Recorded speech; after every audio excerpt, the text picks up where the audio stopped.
what's the difference between running revenue operations at a pre-IPO company versus a post? So I think one of the big things and a piece of advice I would give to companies that are in the private sector or on that journey to becoming a public company is we really across the company went on this journey 18 months, 24 months before our IPO to operate and act like a public company while we were still in the private markets.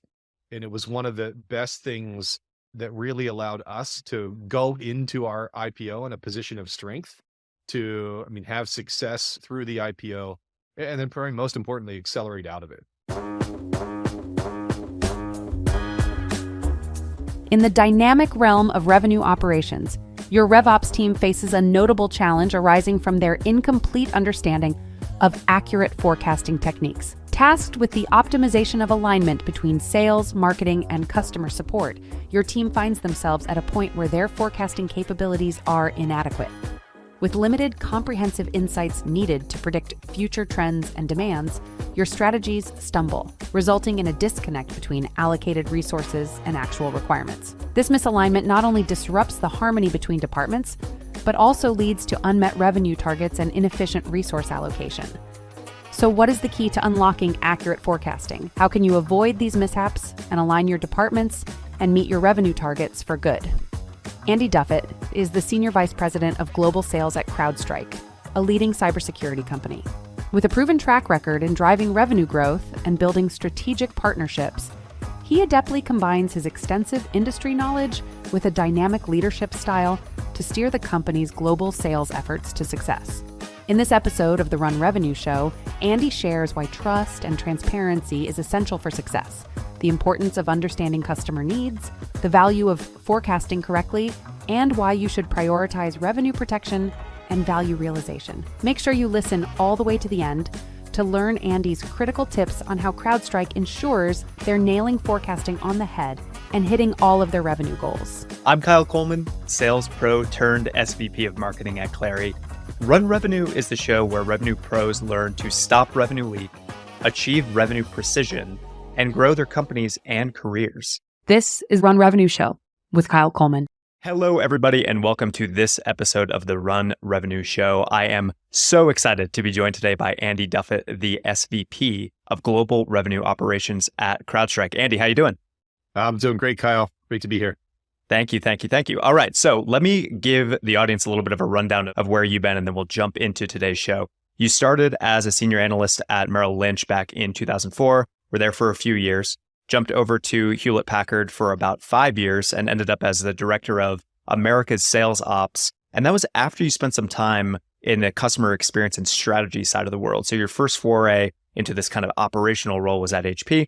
And then you moved to Oracle for about a year or so, running sales strategy and ops. And then in 2015, you end up at CrowdStrike, VP of Global Field Ops, and then you're promoted to the SVP of Global Revenue Operations in August of 2021. And that's where you are today. Quite a career. Tell us about it. I'd love to hear about what your role is. What does a VP of Revenue Operations do at a $32 billion market cap company? And also give us a little bit about CrowdStrike. Yeah. So, well, thanks. Thanks for going through that. And then that's going way back. But let me start with CrowdStrike. I've been here since 2015, it's almost 7.5 years. It's been an incredible journey. So the company as a whole is a bit over 10 years old. We went public and had our IPO in the summer of 2019. We're a public company now, obviously. And as of our Q4 earnings, we have just surpassed the $2.5 billion ARR mark. We have over 23,000 customers, and we still wake up every day. And our mission is to go out there and help our customers stop breaches. And our customers range from the biggest Fortune 50 companies in the world to nonprofit organizations and small businesses and schools and really everything in between. So it's been quite a journey for us as a company. We're still in the early innings of this journey and really believe that there's so much more that we can do to help organizations across the globe stay safe and stay protected, and then help our current customers continue to do more with CrowdStrike and the Falcon platform, which is kind of the engine that drives our business. And my role has been exciting and ever changing and growing at CrowdStrike. As we talked about, joined in 2015. I now run revenue operations and look after all of our revenue functions across the globe. And it's been an incredible journey and something that, I mean, has been rewarding in a number of ways in terms of the people we've brought in, the people we've developed, the growth and the scale that we've built, and what we're doing to set us up for future scale and future growth. Incredible. $2.5 billion of ARR. Did I hear that right? You did. And I mean, we'll probably get more into this, but Clary has been a big part of that journey with us. I mean, it's been something that we've used internally for 5+ years, and it's been a great partnership. And I can't wait to spend some more time talking about how we've collectively grown together. And if somehow you haven't heard of CrowdStrike, you may have seen the Super Bowl commercial with the Trojan horse. I thought it was just absolutely fantastic. So CrowdStrike is doing all the right things. Give us a little bit of a double click into your role, a day in the life, or maybe a day in the quarter of running global revenue operations for such an enormous company. Like, what does that entail? Yeah, so it's really everything from kind of the minute by minute, hour by hour technical sales execution elements that we're running. And then, I mean, from that extreme to the other is really building out our 3 to 5 year go-to-market strategy and how we're going to continue to evolve, expand, and grow. I mean, it has everything from your traditional revenue and sales functions, also have ownership for our SDR, BDR, demand gen efforts, traditional sales enablements. We've got a really robust value management program here. And we wake up every day thinking about not only how do we protect our customers, but how do we run our business and continue to grow and scale in a really predictable way that gives confidence to our shareholders, gives confidence to our customers, and gives confidence to our prospects. It's super interesting, Andy. And I'm curious to hear, you've held sales operations roles, you've had field operations roles, and now you're in this revenue operations role. What's the distinction between a sales ops function and a rev ops function? I mean, the purview you just outlined is pretty darn expansive, but what other distinctions do you draw? Yeah, I mean, I kind of like to joke about that. I think we viewed the world through the lens of revenue operations before it was trendy or cool to be in a revenue operations role. To me, the difference is from a kind of a traditional sales operations world to a revenue operations world. It's just the end-to-end integration across all of the functions. And so when you think about go-to-market and sales and marketing, I mean, I'd argue that our go-to-market integration is as tight as you're going to see anywhere else, but it doesn't stop there. Our partnership with finance, I mean, our CFO, Bert Podbear, and I actually started on the same day in September of 2015. And that partnership has been strong since that first day.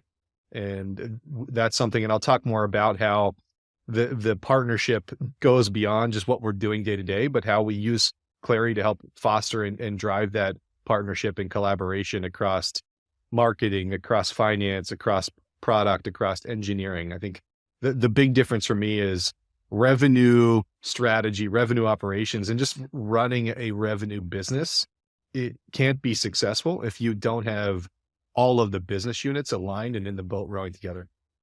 I absolutely love that. I couldn't agree more. And it's a perfect segue into the topic du jour of today's episode, which is something that so many revenue leaders, operations, and field leaders are feeling, which is my business feels far from predictable right now. What should I do about that? And something that you just said, Andy, is that predictability leads to confidence and alignment leads to predictability. And I want to pull on that thread and understand, what are you doing to ensure that all these different functions across the revenue organization truly are, as you put it, in the same boat, rowing the same direction? Yeah, I mean, I think there are a lot of things, and it's an interesting environment that we're all living and working in today.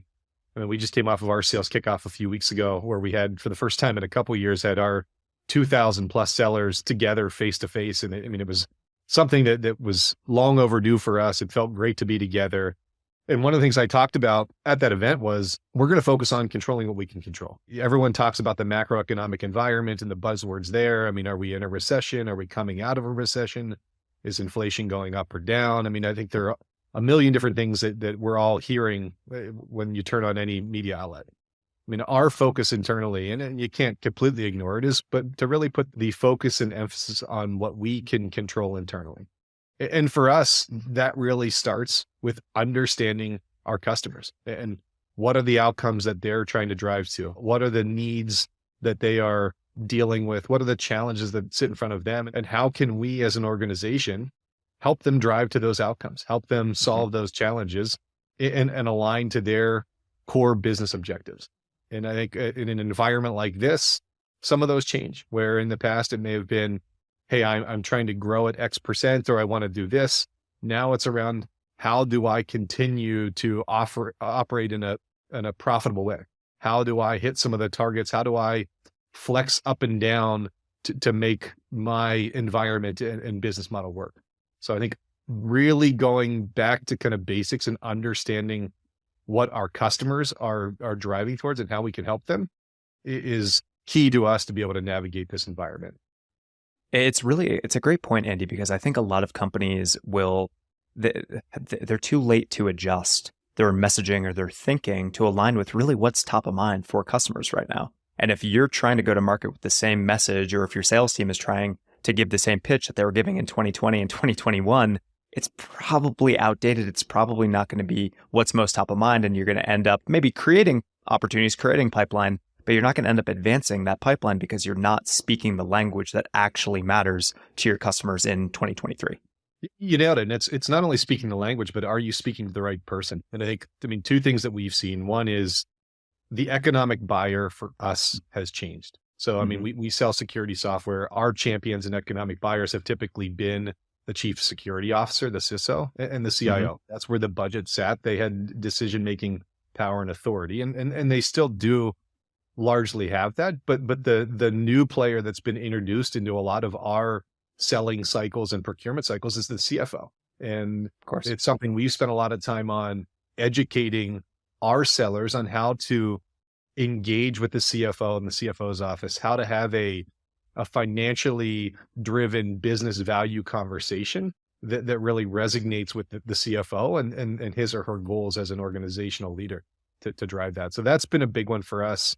The other thing that we've seen, and I think this really goes across the board, is consolidation is a key priority for almost any organization out there. And whether it's consolidation across your security tech stack or your go-to-market tech stack or any part of your business, I mean, that is a wave that is coming. It's here now. And in every organization, us included, are constantly looking at how do we consolidate what we're doing, what we're using, and how do we optimize our tech stack and our business flows. And I think that's a really important thing that we're focused on and is built into our value proposition and the conversations that we have with our customers.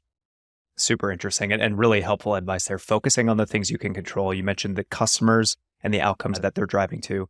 The back to basics of how your sellers actually manage the sales process and making sure that the fundamentals are being adhered to and that teams are standardized in the way that they're running individual deals. And then you can roll that all the way up across the business. And then you mentioned the economic buyer has changed. And this is true for, I think, everybody. That CFO is involved and maybe they hadn't been before. So educating sellers on how to sell to the CFO, what their priorities are, how to have those value. You said you have a robust value team that I'm sure is becoming every seller's favorite person to engage with right now. And then hitting on the consolidation point. These are all excellent tips. So thank you for sharing.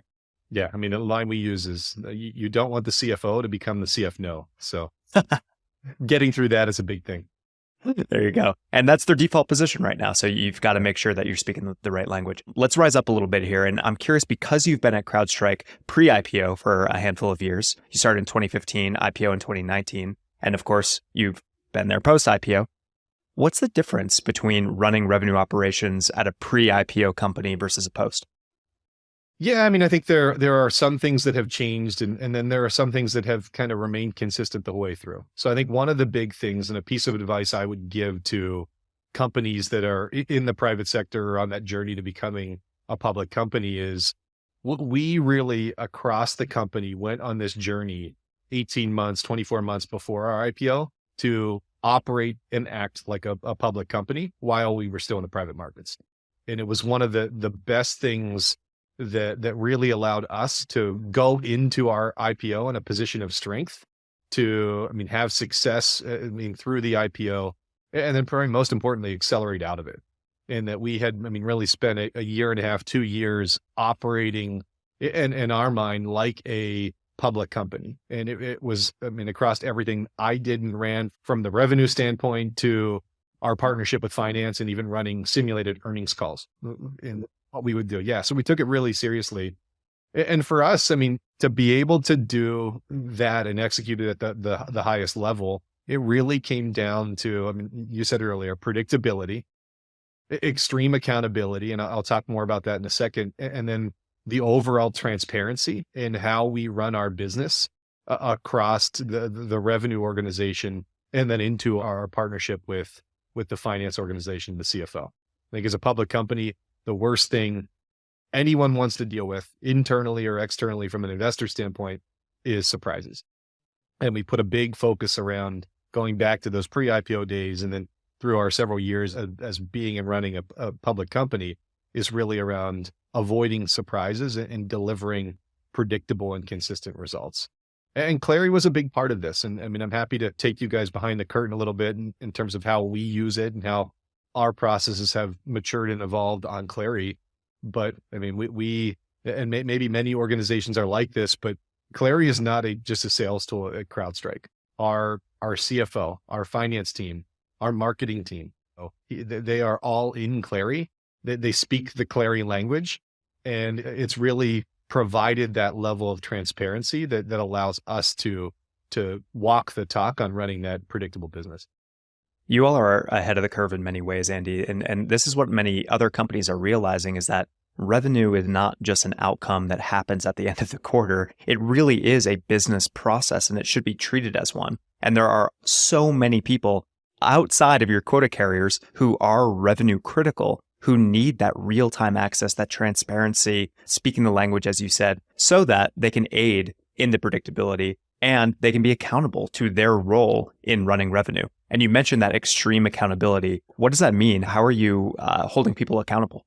So a couple ways. And I think this is, I mean, and maybe I'll step back here a little bit. I mean, I've been in sales roles, in strategy roles for 15 plus years, been forecasting for 15 plus years. I mean, that's a lot of forecast calls. And I think when you think about forecasting, or when I think about forecasting, it's all about the overall user experience from my level and the global number I call the whole way down to every single sales rep. And I mean, my kind of goal or vision on this is that it's a positive and efficient experience for everybody involved.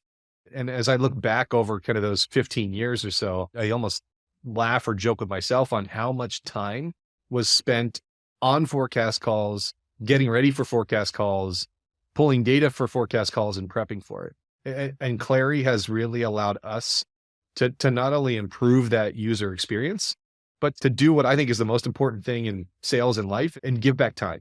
We have hacked the time equation around forecasting using Clary, and it's been a game changer for us as we've grown and scaled. So, I mean, we run a pretty rigorous cadence and forecasting process. Everyone from the individual sales rep up to my level forecast their business on a weekly basis. I mean, in kind of an old world prior regime, you could have never done that and executed it at scale without an army of people behind it. I mean, I like to joke, and I mean, Clary is one of the tools that, I mean, I'll get sales reps that will come to me and say, hey, thank you for putting this tool in here. Or when a new rep starts, like, I hope you have Clary because it makes their life easier, not only in helping run their business or calling a number, but it also, if they do things the right way, it's going to limit the number of 911 phone calls that they get from their boss's boss, from me trying to understand, hey, you're calling this number. I'm trying to understand why or how you're getting to that number. If it's done properly, I mean, the efficiency gains are off the charts. So yeah, we run a weekly forecast process. I'm a big driver and believer in the mantra that to win the quarter, you've got to win the months and you got to win the weeks and you got to win the days. So we don't go to a daily forecast, but we're certainly at a weekly forecast. And it's done in a way that everyone uses it as part of their business cadence. And it doesn't really take time away from their day-to-day customer facing or other activities. I love to hear all of this, Andy. It's music to my ears. And the two words you use to describe the forecasting experience, positive and efficient.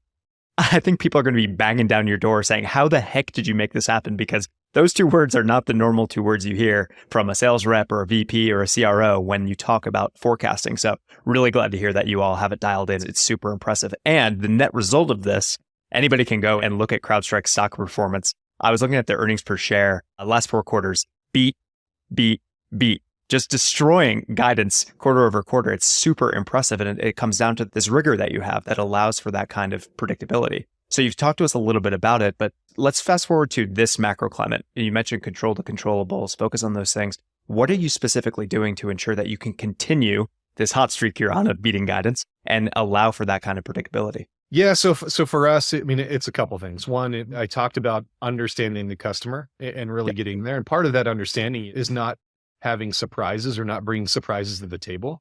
Let's face it, there are organizations out there across the globe in every different vertical or shape or size that, are having challenges right now. Some are going through workforce reduction. Some are going through budgetary cuts. And when you're selling any type of a solution into an organization like that, you're incredibly naive if you don't think that's going to impact at least your conversation, or that you are purely immune to those factors.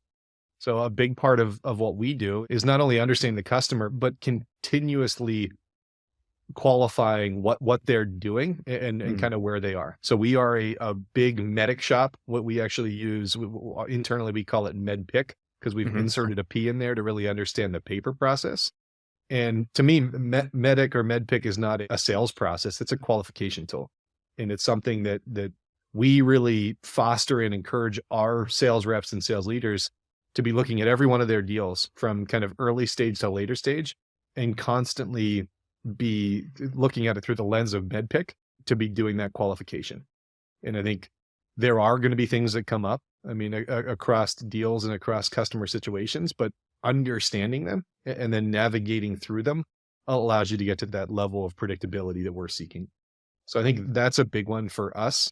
And what we found is, by putting that increased level of focus around MedPick and having that conversation with the customer, it helps the customer navigate things as well. We found that the customers in this environment or other environments, they're dealing with uncertainty. They're dealing with things that maybe they haven't dealt with in a long time or ever before. And having a business partner that can help them navigate this as they go through it has been really important. And the feedback we received is our customers and prospects really appreciate the conversation that we're having with them, rather than other competitors, vendors that are out there just saying, here, I'm going to do this, or I know you're struggling, so I'm going to drop the price or try to fast track this. So that's been a big thing for us. Super helpful. And it's no real surprise here, Andy, that in these tougher times, when there's more uncertainty in the market, you're defaulting back to the basics, the fundamentals, making sure that MedPick, all the boxes are being checked with your qualification strategy. My question to you as the head of RevOps is, did you inherit the MedPick methodology, or is that something that you implemented? No, it's something we and I've implemented here. I think what we have done is we've evolved it. So we've continued to kind of look at different ways, like adding the P in there for the paper process, like adding the last C around competition. So we've evolved it. And what we're constantly doing, and we're still on this journey, is enabling and coaching our sales leaders, our reps, our technical sellers around how they can use the tools. My personal goal or vision is that someone that works at CrowdStrike, when they're talking to a friend or a peer to their company, they say, hey, I feel like CrowdStrike and the CrowdStrike Sales University and the enablement team is helping me become the best seller or best sales leader that I can be. I want people to think of CrowdStrike as the sales talent development organization that everyone seeks to be a part of. And that's why we take ongoing enablement and coaching so seriously. Absolutely love that. And a lot of other revenue leaders out there, they somewhat bristle at this kind of rigor. They say, I'm hiring these really seasoned enterprise reps. They're going to go and do their own thing. They're going to figure it out. And often they'll find that it doesn't work. Like, you have too many people doing things too differently, and there's no way to really scale. And so it sounds like the advice that you'd have, Andy, is focus on the qualification methodology or the sales methodology or whatever it is that you want to implement, and make it happen. And the proof is in the pudding here. You implemented MedPick, and now through an IPO, and the results have been just outstanding quarter over quarter. Yeah. And I think I'm a believer that everyone, whether you're a sales leader, a sales rep, a technical seller, you've got to make a choice. And you got to make a choice. Are you going to personally buy in to a concept, a model, process, or are you not? I mean, I can't force that. I mean, their managers can't force that. But what we will do is give them the tools and the resources to be successful. And I think even in our 10 years, I mean, there were times where, I mean, we were in bull markets, there was extreme growth. I mean, it may have felt like, at least for us or others, that the fish were jumping in the boat. Right. And you watch the news now, and I mean, we're in a different environment now. We challenge our sellers to do is to make the choice. I mean, do you want to go out there and kind of catch your own fish and build your own rod and build your own processes? Or do you want to leverage this fishing boat that we've built with you and the most successful sellers here, with all of the technology and tools on there, to be as capable and ready to go out there and catch those fish? So, I mean, kind of a bad analogy, but it's something that, I mean, we kind of push here. And that, I mean, it's at the end of the day, I'm not going to force you to do something. I think your success and longevity as a seller, I mean, might not be great if you kind of choose your own path, but our commitment is to giving all of our sellers and sales leaders the tools to go out there and be successful in any environment. Love that. And so a huge part of your role is developing the sales university, ensuring, as you mentioned, that the sentiment that your field sellers and your reps and your managers, that everybody has, is that this truly is a world-class environment for sellers. It's amazing that you've built and are maintaining that. I'd say another large part of a head of RevOps' role is to diagnose what we call revenue leak, these areas across the revenue process that are leading to revenue falling out at some point. And so I'm curious to hear how you're going about diagnosing these areas of revenue leak and stopping that unpredictability that can often ensue. Yeah, it's a big thing for us. And I mean, we're really proud of the growth that we've had. And I talked about getting to $2.5 billion of ARR. But I mean, when you get to a level like that and what we seek to grow to, I mean, protecting your revenue is a massive part of our go-to-market strategy, massive part of our company strategy. So we spend a lot of time thinking about kind of where we are, where is our revenue, what's subject to renew, and then what are we doing to protect it? And the biggest thing, or the biggest takeaway I'll give you, is over the last 2 years, we've really focused around starting that journey as early as possible. So I've created this organization under me called the Customer Value Management Office. It essentially is a team of individuals, and it's connected to our business value program, where as soon as we onboard a customer, they go in and become part of the value management program. And we are constantly, making sure that they are realizing the value that we hopefully articulated to them and sold them as part of the sales process, but they are deploying, they're using the technology in the way that they can get the most value from it. They're understanding what else they can do with it. The stakeholders across the board understand the outcomes that we're driving to, and we're diagnosing any of those revenue leakage areas as early as possible.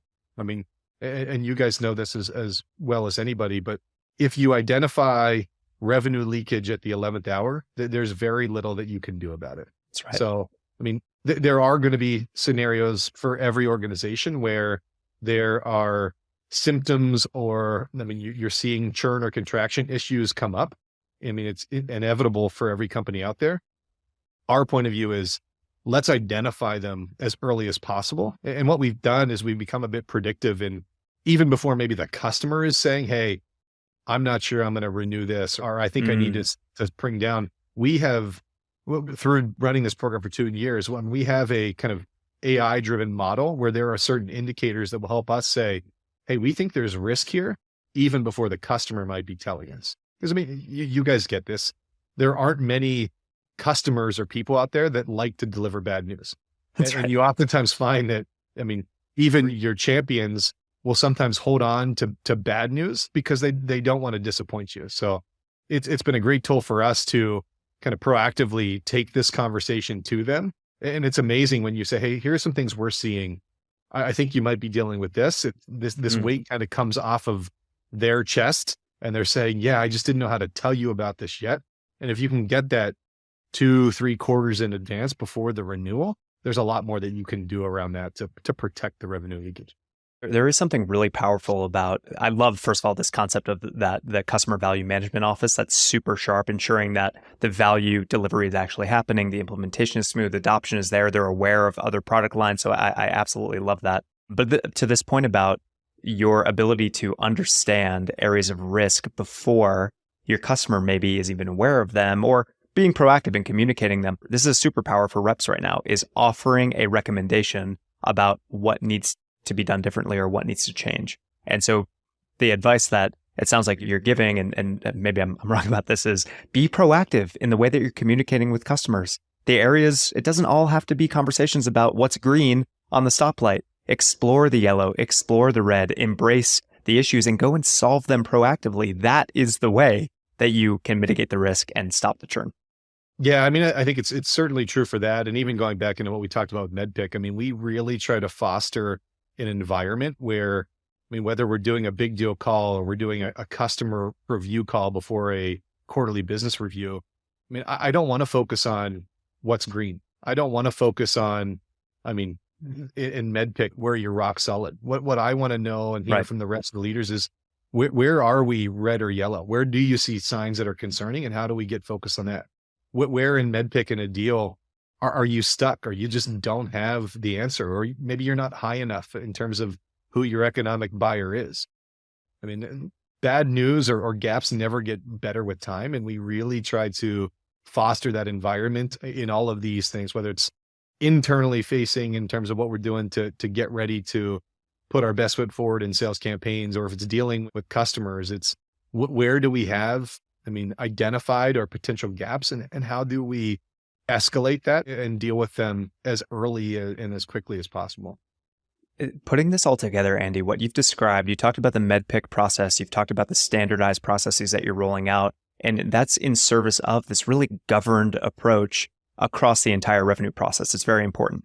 Now, on the other side, you have this really collaborative environment where you've made it okay for people to admit that they're stuck or that something isn't going super well. And you have this group of people that are ready and willing to jump in and collaborate with that rep and solve the problem areas. So this combination of collaboration and governance seems to be a pretty powerful collaboration, or a combination for you in running revenue. It really is. And I think I mean, I'm proud of what we've built. I'm proud of what we established. And I mean, I think the scoreboard kind of speaks for itself and what we've been able to deliver over the last couple of years, but it didn't happen overnight. And I think it's really been built on a foundation of trust and transparency. I mean, I'm not going to, tell you or sell you that, every forecast call, every conversation with the executive team has been easy and has been straightforward. But I think we've collectively kind of committed to this radically transparent model and really believe deeply in extreme accountability, and we walk that talk every day. So it's something we continue to work towards. It's been something, myself and others have spent the last 7-10 years building, and it's something we continue to focus on as we look into the future. So if you're early in the journey and you're listening and you're saying, hey, that's kind of this nirvana state, and I'm like, I am so far away from what you're describing, it starts with today. It starts with taking those first steps, and trust is built over time. And there's a good analogy out there that you earn trust in drips and you lose it in buckets. Yep. And that's certainly something that I believe in a major way, and something that I'd encourage you to, if you're starting or you're early in this journey, to invest the time, bring the stakeholders to the table. Revenue is it's the scoreboard of the business. You're never going to find an executive of another business unit that says, hey, no, I'm not interested in understanding where revenue is, what's going on with revenue, and my role in that. I mean, in many cases, they're trying to find their way in. Sometimes there are walls put up, or it's like, hey, I'll tell you the information you need. We believe here that doing it in a collaborative way really allows us to get to those outcomes that we're seeking. It's great advice for companies that, like you said, perhaps are early in the journey. The best time to plant a tree was 10 years ago, and the second best time is today. You got to start. You got to start somewhere. So don't be afraid of creating. You've got to create something from nothing. If nothing exists, you got to start. And so let's talk more on the personal level or individual level, Andy. Many listeners of this program are kind of manager level RevOps or director level RevOps, what advice would you have to those revenue operations professionals to grow their careers and achieve greater levels of seniority?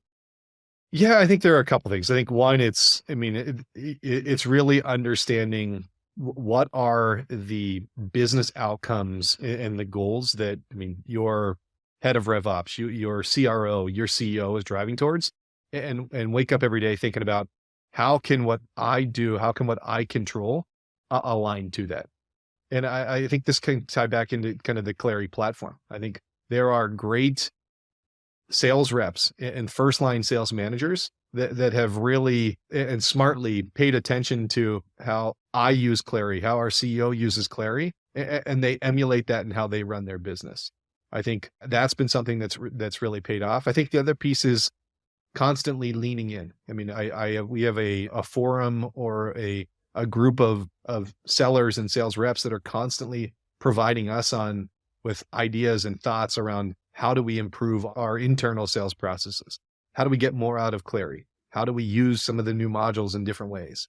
How can we streamline different things and make their life easier and their team's life easier so they have time to go do different things? So I think the people that are not only just doing their day job and taking that seriously, but constantly thinking about how can I have an impact on the overall business is something that's really played out well for people that have grown here at CrowdStrike. We talk internally about there are no passenger seats on the CrowdStrike bus. Love that. And it goes to not just the day job that everyone does and kind of the title they carry, but how do they have an impact on the overall arching mission that we have and growing our ability to help more and more organizations stop breaches. And I think people that can kind of have a day job and then think about kind of that broader picture and how they can impact it are the ones that tend to really rise to the top as quickly as possible. Incredible advice. Thank you so much, Andy. One last little bonus question here for you. What would be a book recommendation that you'd have to a revenue operations professional or aspiring revenue operations professional? Yeah, I think there are a lot out there. I'll give a plug to James Clear. We just had James Clear, the author of Atomic Habits, at our sales kickoff. He came in, and this is something that we really have been pushing on. And it kind of goes back to what I talked about earlier on this concept of winning the quarter starts by winning the day and winning the weeks. And especially in environments like this right now, where, organizations are going through a lot of different things. I think the best way to kind of build and have sustainable success is by establishing and stacking those habits. So a little plug to our buddy James, who we just got to spend some time with. I think he's a really great leader and thinker. And I think if you haven't read that book yet, it's a good way to not just think about what you're doing in your day job, but even in habits in your life and other aspects of the world around you. Absolutely. And he has a fantastic newsletter as well, a weekly newsletter that has all the tips and tricks in there. So Andy Duffett, SVP of Global Revenue Operations at CrowdStrike. Thank you so much for the time today. It was absolutely fantastic. Kyle, I've appreciated it. It's great to do more with Clary. They've been a big part of our story. For our next chat, I'll tell you how we signed our first deal with Clary back with Andy, your CEO, as our sales rep that ultimately closed that deal. So I really appreciate the partnership. You guys are doing great things, and it's one of the tools that I speak most highly of from a revenue standpoint. So thank you again. Don't let what you heard today go to waste. Take 2 minutes to download today's checklist to get your priorities in line for the week. You can find that linked in our show notes. And if you liked what you heard, make sure you give us a 5-star rating and leave a review. We'll be back next Monday with more to help you win your week.